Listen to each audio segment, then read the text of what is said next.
আসলে অনেকেই ব্রাজিল দলকে নিয়ে অনেক কথা বলে যে ভাই ভিনি আসলে কেন পারতেছে না, যে ক্লাবে সে কত সুন্দর খেলা খেলে, কত এক্সক্লুসিভ খেলা খেলে, কত ড্রাবলিং করে, আসলে সে কেন এই ব্রাজিল দলে আইসা সে কিছু করতে পারে না বা আসলে করে না।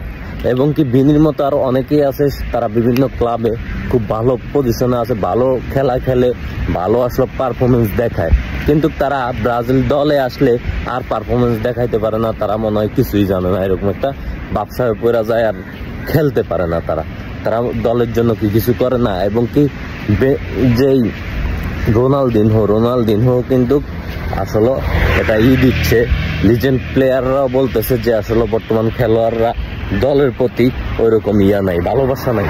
ঠিক আছে, তারা ক্লাবের প্রতি ভালোবাসা হয়ে গেছে, এই কারণে তাদের আসলে দলের প্রতি ওইরকম নাই। ব্লেম দিচ্ছে, বিভিন্ন লিজেন্ডরাও ব্লেম দিচ্ছে যে আসলে তারা ক্লাবে ভালো করতে পারলো, কেন জাতীয় দলে এসে ভালো করতে পারে না।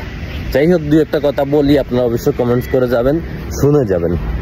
আমরা যারা আসলে ফ্যান ফলোয়ার আছি তারা এই কথাগুলো চিন্তা করি, কিন্তু আসল কথা যেটা সেটা কিন্তু আমরা কেউ চিন্তা করি না। সেটা হচ্ছে গিয়ে আপনি যে ভিনিকে কিন্তু যখন রিয়াল মাদ্রিদে সে খেলে তাকে কিন্তু ফুললি ফ্রিডম দেয়া হয়।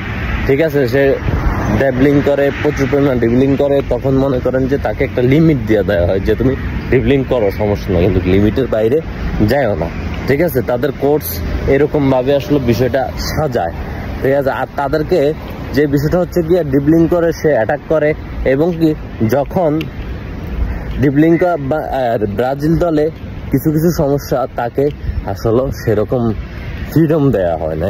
আমার কাছে মনে হচ্ছে ফ্রিডম দিলে আসলে সে আরো ভালো কিছু করতো, এই কারণে হয়তো সেরকম ভাবে আসলে ফ্রিডম দেওয়া হয় না।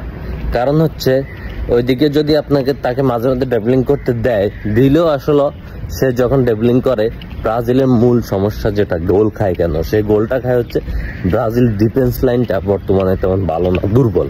ঠিক আছে, যখন অ্যাটাক করে, ঠিক আছে, অ্যাটাক করলে মনে করেন গোল হয়ে যায় ব্রাজিলে, সব আসলে প্লেয়ার উপরে থাকে, তখন অ্যাটাক করলে কেউ একটা বল নিয়ে গেলে আসলে গোল হয়ে যায়, এরকম একটা অবস্থা ব্রাজিল দলের। সো এখন আমরা আসলে বলতেছি যে আসলে এরা ক্লাবে ভালো করে, যে এরা এখন দলে ভালো করে না, এসব দোষ কার?